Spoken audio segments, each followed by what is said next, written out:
Some darkness doesn't kick the front door down. It seeps through the cracks, quiet, methodical, hiding in hushed ultimatums and purple marks concealed beneath long sleeves. By the moment the outside world finally glances in, assuming they even bother, the catastrophic damage is already done. During the bitter winter months of 2024, inside a cramped rowhouse tucked away on a silent block in Leeds, England, 44-year-old Samantha Wrightley suffered a fatal, brutal assault at the hands of the very man claiming to love her. Her existence was a relentless battle against substance abuse and deep poverty, the kind of invisible forces that shove people into society's forgotten corners. Yet, she possessed a sharp wit, and people genuinely cared for her. Locals in her district remembered her as a vibrant presence, the sort of soul who effortlessly sparked life into any room she entered. More chillingly, she had explicitly warned law enforcement, confided in her inner circle, and pleaded with absolutely anyone paying attention that Warren Spence intended to end her life. Not a single person intervened.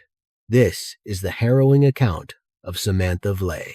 It serves as a grim autopsy of ignored red flags, institutional collapse, and the tragic reality of leaving society's most defenseless individuals entirely to the wolves.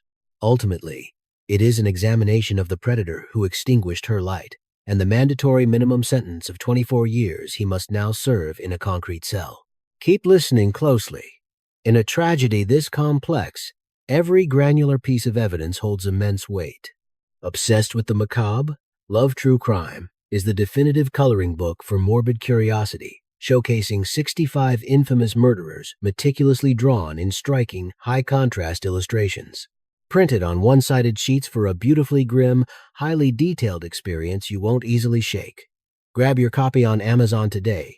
Cue the eerie background music. Samantha Wrightley entered the world right around 1979 or 1980 in Leeds, West Yorkshire. It's a northern English hub built on blue-collar resilience, underground beats, and fiercely loyal neighborhoods. She was a true product of her surroundings, her roots planted deep within the urban landscape, raised among locals who recognize your face on the street and who definitely sense when you suddenly go missing. Chaos defined her childhood. Before she even reached her 14th birthday, Samantha had already been introduced to the dark allure of heroin. 14. I emphasize that number not for mere shock value, but to paint a crucial, unvarnished picture of her reality. When life starts down that particular rabbit hole, the path forward is notoriously messy and brutal. Chemical dependency isn't a flaw in character. It operates as a ruthless parasite, latching onto traumatized kids desperately hunting for a way to numb an agony they don't even fully understand yet. For the entirety of her adult existence, narcotics dictated Samantha's daily survival. She bounced endlessly between transient living situations, navigating frequent run-ins with local law enforcement, and suffering through the sort of grueling, street-level trauma that polite society deliberately ignores. Survival forced her hand into petty offenses, crimes of desperation, committed purely to feed the monster that had claimed her back in middle school. Yet, if you only look at police blotters, trial transcripts, and sterile medical jargon, you miss the most vital piece of the puzzle. You miss the humanity breathing underneath it all. Those closest to Samantha painted a very different portrait. Social advocates, shelter volunteers, and her own flesh and blood remembered a remarkably compassionate, hilarious woman who possessed an effortless charm, the type of extrovert who could stroll into a crowded, unfamiliar space and make 3 new friends before taking her coat off. She lived for a good playlist, wielded a razor-sharp wit, and would hand you her last dollar without a second thought, despite having next to nothing herself. Around the Hare Hills district of Leeds, her usual stomping ground, she was a true fixture. She wasn't just another anonymous face. People's expressions lit up when she walked by. Pedestrians lingered on the pavement just to chat with her. A relief organizer later called her a fierce individual, describing her as a genuine beacon in the neighborhood. That specific description really sticks with a person. A beacon in the neighborhood. She didn't earn that title by hiding her demons, but by carrying them. She navigated a profoundly messy reality while keeping her empathy and fierce spirit totally unbroken. Beyond the unforgiving streets, she had relatives who cherished her. These were the same individuals who eventually stood before a judge, testifying to her humor, her boundless affection, and her magnetic energy, a wildly unforgettable soul. Samantha wasn't without flaws. None of us are. But she fundamentally deserved basic security. She had a right to be shielded from harm, and when she frantically signaled for a lifeline, she had every right to be taken seriously. Enter Warren Spence, born near 1969 or 1970, giving him roughly a 10-year age gap over Samantha, raised on English soil. By the time he slithered into her world in 2023, he was pushing his mid-50s, dragging behind him an extensive, terrifying paper trail of vicious assaults on women. This wasn't an isolated mistake or a twofold error. A minimum of 3 prior girlfriends had already suffered his brutal reign of terror. 3 separate survivors predating Samantha intimately understood the sheer horror of sharing a life with Warren Spence. According to legal dockets, loving him meant enduring systemic psychological manipulation, constant intimidation, and savage beatings. Prosecutors painted Spence as a master manipulator who micromanaged his victims. His jealousy was absolute. This wasn't the romantic, passionate kind of envy you see in the movies. It was the toxic, claustrophobic variety that quickly turns fatal. He routinely weaponized fear, directing his sinister promises not only at the women he dated, but at their blood relatives as well. Legal professionals describe his type perfectly: a calculated predator who hunted for fragility, binding his victims to him through sheer psychological terror. He drifted like a ghost. His living arrangements were constantly shifting, bouncing from place to place, often vanishing off the grid entirely without a permanent roof over his head. That relentless wandering is a hallmark of abusers, just like him. It acts as a smokescreen, blinding authorities to their violent footprints and making the dots nearly impossible to connect before it is too late. Every town he drifted through, every fresh romance he sparked, and every woman he broke seemed like a standalone tragedy, masking the grander, terrifying canvas of a serial abuser. Long before his shadow ever crossed paths with Samantha Wrightley, Warren Spence had made his monstrous nature abundantly clear. The magistrate who eventually handed down his punishment noted that his existence had been a rolling hazard to women for decades. Court proceedings would eventually peel back the curtain, revealing that his dark dance with Samantha mirrored the exact, terrifying blueprint he had perfected on previous victims. He would weave his way into their hearts, and then the brutality would surface. Their tragic entanglement kicked off as the sweltering heat of late summer bled into the crisp autumn of 2023. To the casual observer, and initially to Samantha herself, the romance masqueraded as wonderfully mundane. During those honeymoon weeks, she would chat breezily with her inner circle, mentioning how much fun she was having hanging out with him. But that is the terrifying trap of predators like Spence.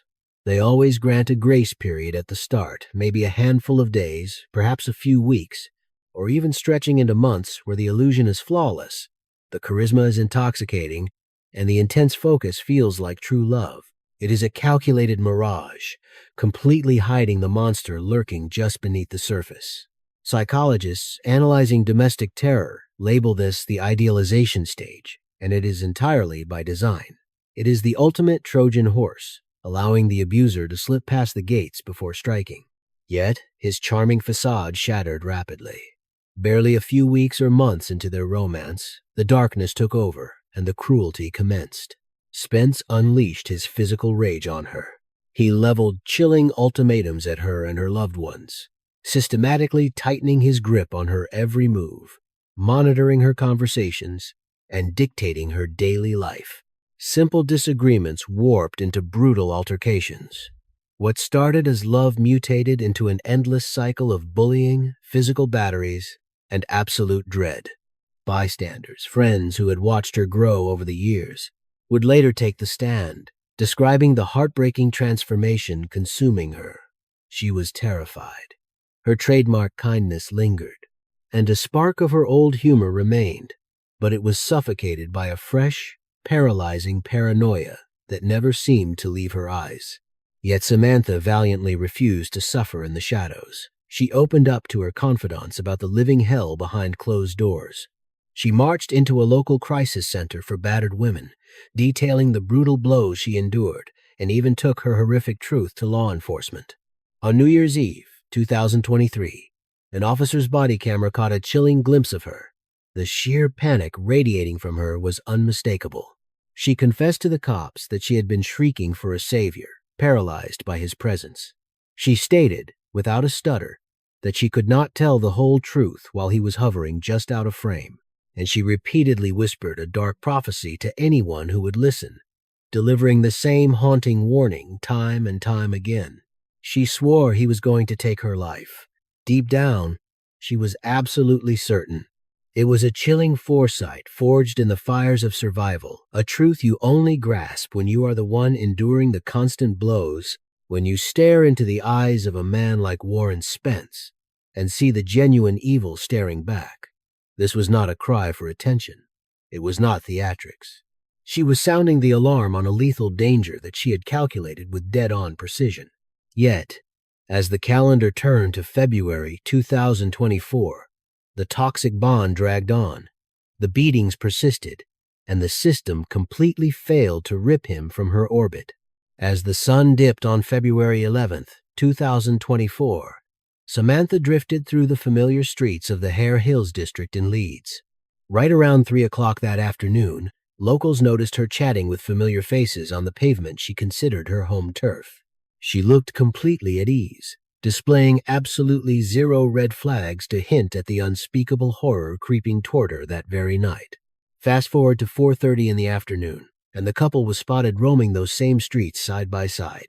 Onlookers would eventually recall the two exchanging heated, though somewhat muffled, words. It wasn't a screaming match that stopped traffic, but the toxic, heavy air between them was palpable. By the time the clock struck 6 that evening, the duo retreated back into their home on Brown Hill Terrace. Locals would later confess to investigators that muffled, aggressive shouting began bleeding through the walls of the property as the night fell. But this barely raised an eyebrow. Explosive bickering was just the grim soundtrack of their existence on that block. The residents had suffered through it countless times before. In that tragic way that repetition numbs society to domestic warfare, the chaos had simply become the neighborhood norm. Roughly around 7:30 that night, the verbal sparring crossed a terrifying threshold. Heavy, violent thuds and frantic screaming echoed from the residents.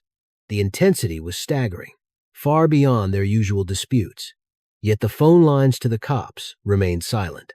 Somewhere between 8 and 9 o'clock, the bloody trail left for crime scene investigators painted the start of the final nightmare. Warren unleashed a physical onslaught upon Samantha, and unlike his past outbursts, which were already devastatingly brutal, this particular rampage possessed no end. The assault intensified with terrifying speed, leaving behind a horrific pattern of severe blunt force trauma.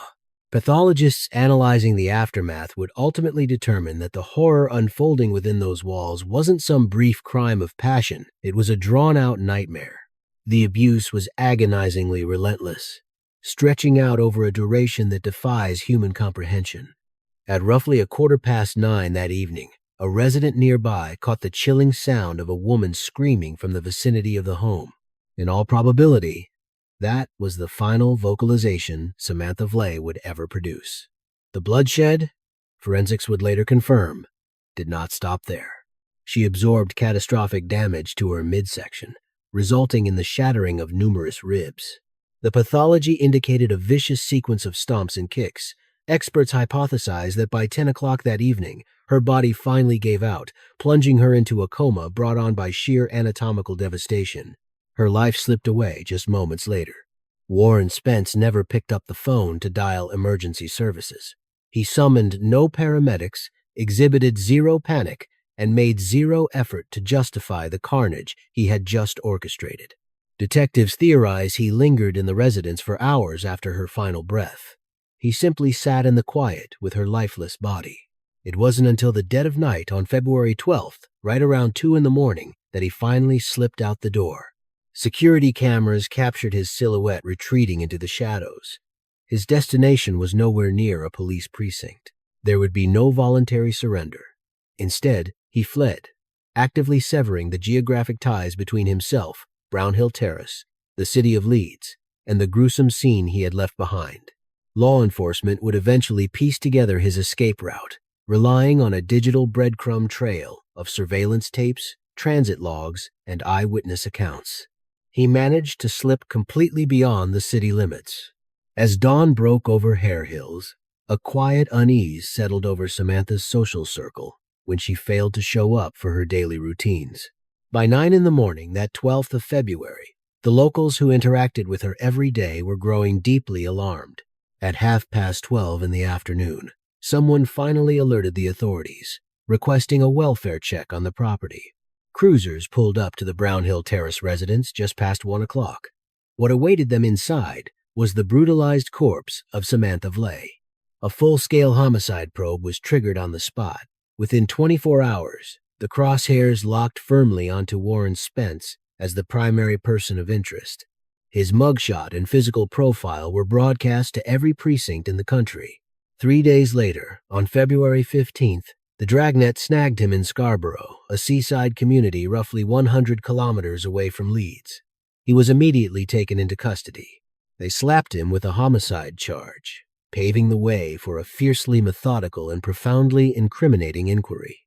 The state constructed its prosecution on a trio of unshakable foundations: the grim physical science detailing the destruction of the victim's body, the paper trail of toxic, intimate partner abuse spanning their relationship, and the extensive log of prior interventions by law enforcement and social workers.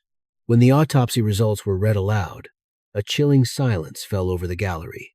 25 snapped ribs, catastrophic blunt force wounds blanketing her skull and torso, a multitude of ruptured organs. Savage human bites alongside deep, mapping contusions. This was no crime of momentary, impulsive rage.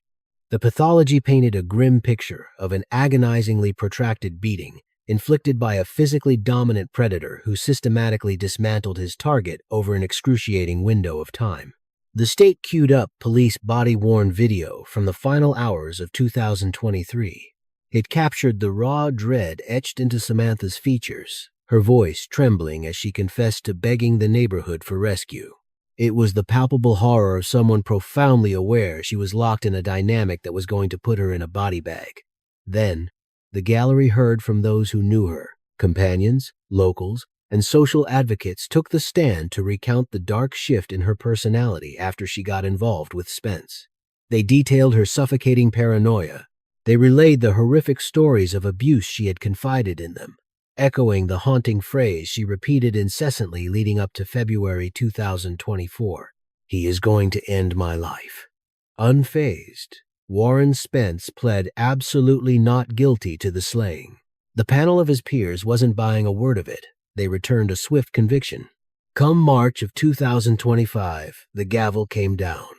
Life behind bars, mandating at least 24 years of hard time before he could so much as sniff a parole board. The presiding magistrate condemned the massacre as exhibiting savage and sustained animal-like brutality, declaring unequivocally that the man had been a heavily documented walking threat to women for years. Because the victim had actively cried out to the system for a lifeline prior to her death, the tragedy automatically initiated a statutory domestic homicide review, a formal British protocol designed to dissect whether the police, social workers, or other local agencies missed red flags that could have disrupted the fatal timeline.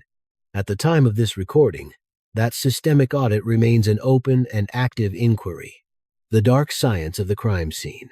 Looking through the lens of pure pathology, this particular tragedy exhibits the exact grim hallmarks that seasoned investigators immediately associate with chronic, lethal, intimate partner abuse.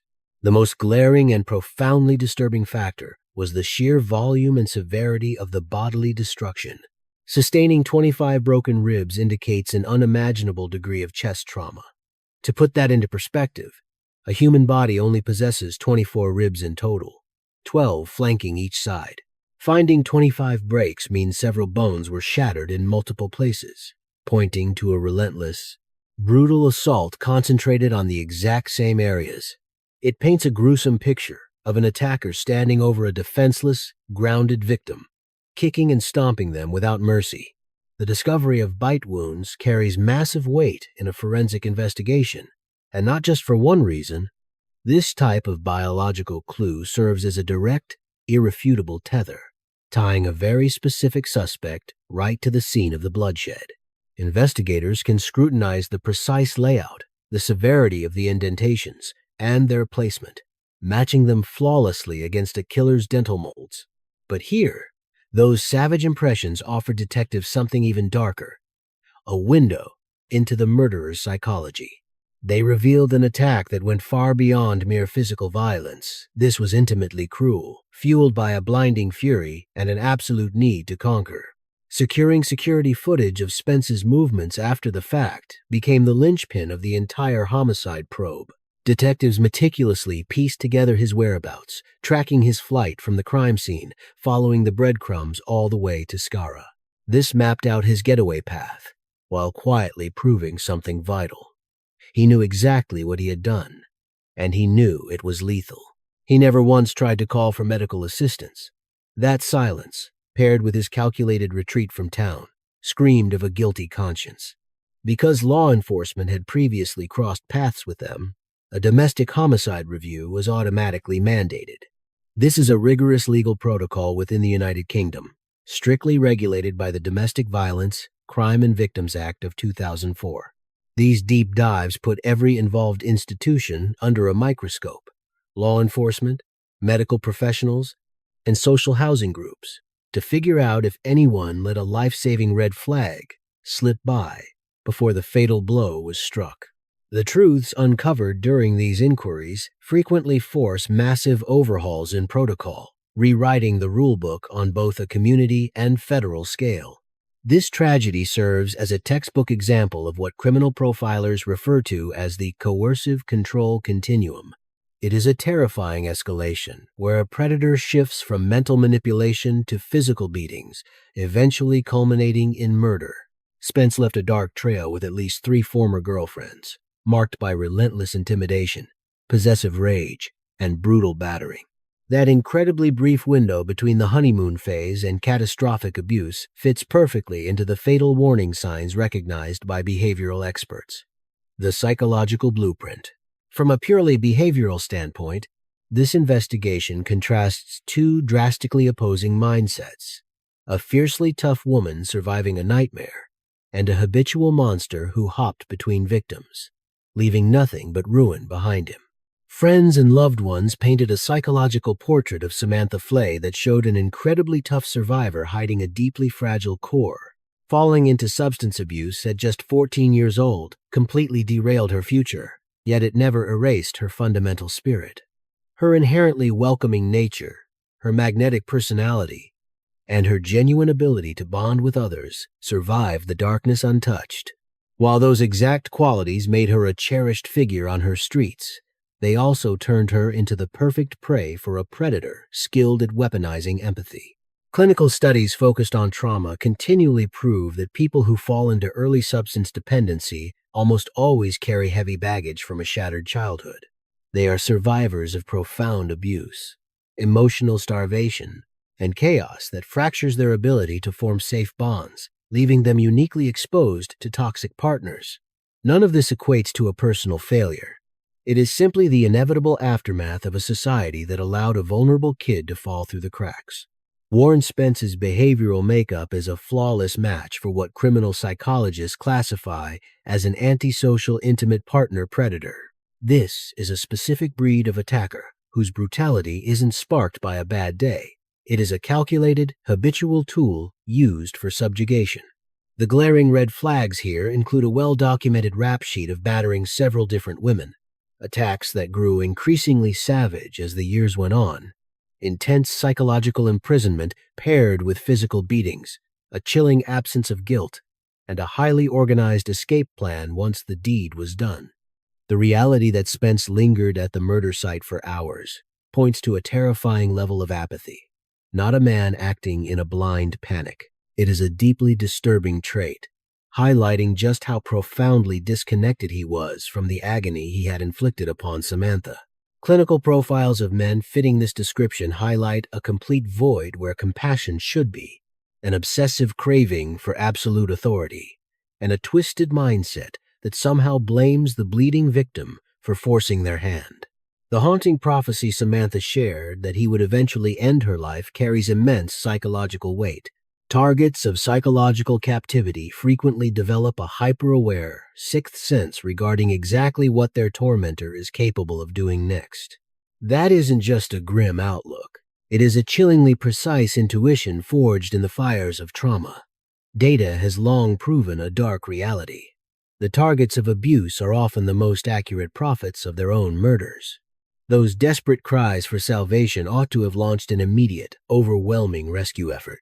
We need to retrace these final, fatal steps once again, because Samantha earned the right to have her truth laid out, piece by agonizing piece, exactly as it happened. Samantha Wrightley came into this world in Leeds, somewhere around 1980. The shadows crept in early. By the time she was 14 years old, the grip of addiction had already claimed her. For decades, she wandered through a bleak landscape of destitution and transient shelters, existing in the forgotten margins where the rest of the world refuses to gaze. Yet, she was tethered to this world by affection. She possessed a loyal circle, a caring family, and a vibrant spirit that left an indelible mark on those who truly saw her. As the leaves turned in late 2023, her path collided with Warren Spence. It took only a matter of weeks for the mask to slip and the torment to begin. Brutal physical attacks, sinister promises of harm directed at her loved ones, and a suffocating web of control that rapidly darkened into severe violence.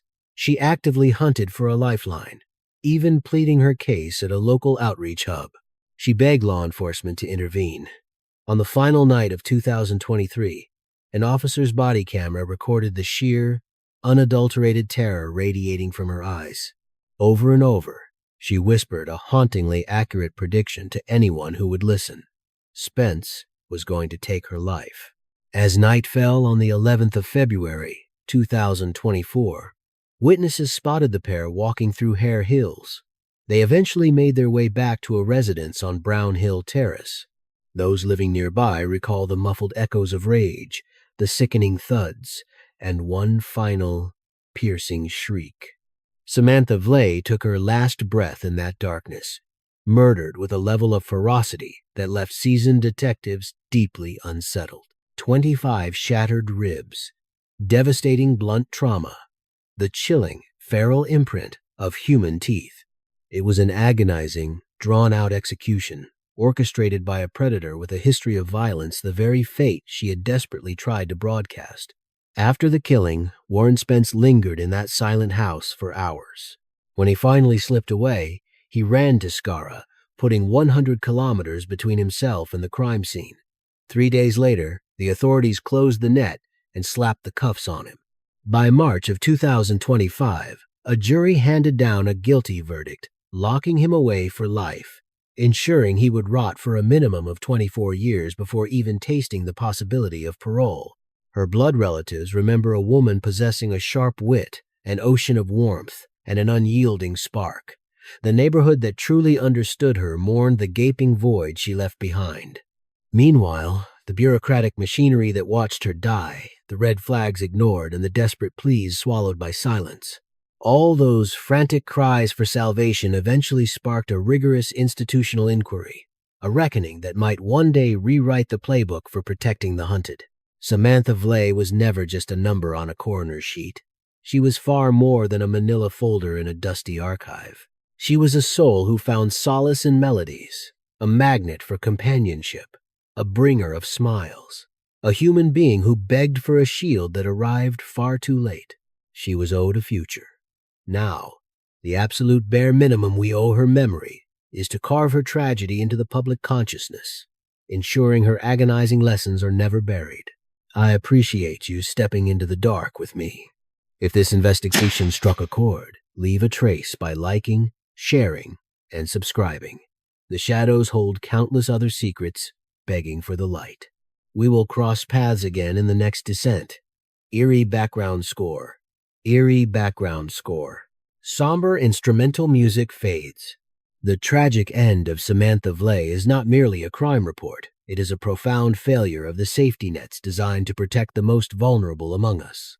Samantha was a beacon, a woman of sharp wit and boundless empathy who, despite her own lifelong battles with addiction and poverty, lit up every room she entered. Her story serves as a harrowing reminder that those who suffer the most often possess the clearest intuition about the dangers they face. Samantha didn't die in secret. She sounded the alarm repeatedly, detailing the brutal reality of coercive control and explicitly predicting her own end. Yet her cries were swallowed by institutional silence and the numbing effect of normalized domestic chaos. The lesson is urgent. We must move beyond being passive witnesses. Domestic violence thrives in the shadows of muffled shouts and ignored red flags. We owe it to every Samantha still fighting to listen when they whisper, to act when they plead, and to recognize that empathy is our most powerful weapon against predators. We must ensure that a cry for help is met with a shield, not a post-mortem inquiry. Let her memory be the catalyst that finally rewrites the playbook on protection.